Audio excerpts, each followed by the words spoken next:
Well, it's time for new beginnings again. I've been really struggling with the job that I had at AT&T. Um,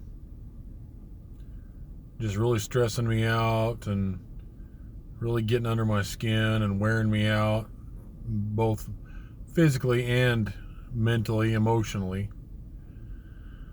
But I've been doing a lot of praying, and I've been really struggling to change my attitude and to see if that would help.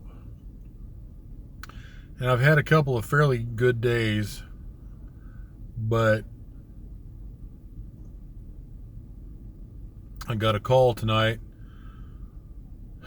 that really stressed me out. And the difference was that once I got stressed out, then somebody new got on the phone and started screaming at me and crying and screaming at the same time. And it was an elderly person, an elderly woman. And that got completely under my skin. I'll be honest with you, it was all I could do not to cry. And I know that makes me sound like a baby, but I got a soft spot in my heart for the elderly, and I don't like to see them upset, and I don't like to see them hurt. And that whole situation made me feel like that's exactly what I was doing, yet I was just following the rules and trying to do things the way AT&T wanted me to do them. And so I took some time to calm down after the call, took another call that turned out better, and then I went to lunch. And I used my lunchtime to really think about it and calm down and not try to make a rash decision. But the truth of the matter is I have been thinking about this for a while, not to mention the fact that the 7 years that I worked for this company previously, I probably thought about it every day. I was all the time upset, all the time frustrated, all the time tired, especially working in the call center. And I thought about that, and I realized it was like that then. It's like that now. What makes me think anything's going to change? And my son, he's been talking to me about a couple of things as well. He's been saying, Dad, you're good at what you do, but the reason it frustrates you and the reason that you're upset all the time is because you're using the skills that God gave you for the wrong purpose.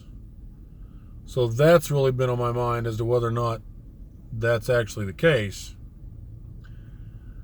But then he also went and said, but also, Dad, you've lived all these years for other people.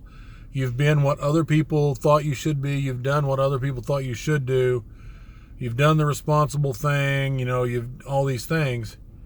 He says it's time you start living for yourself. And he didn't mean in a selfish way.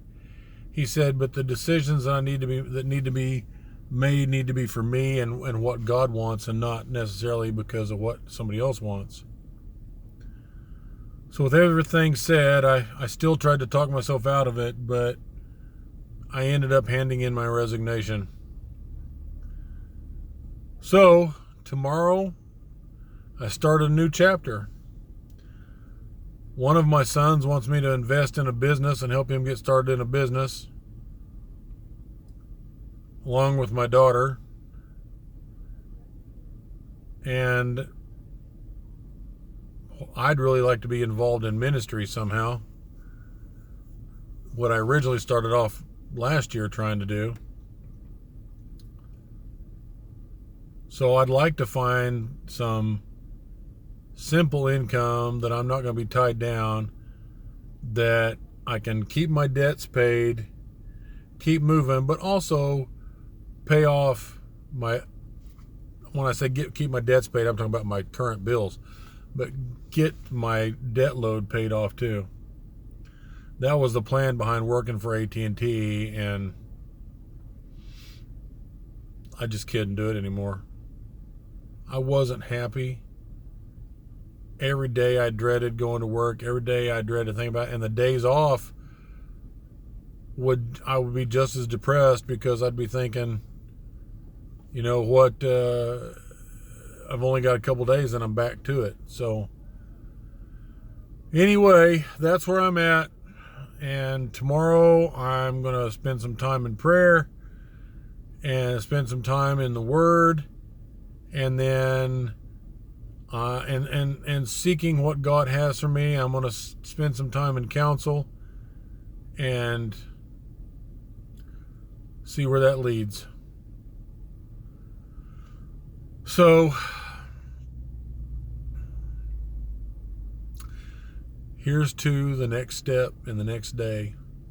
Should God grace me with another day, may I be blessed.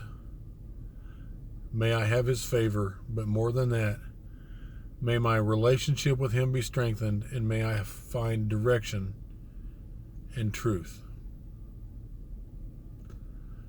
Talk to y'all later. Bye.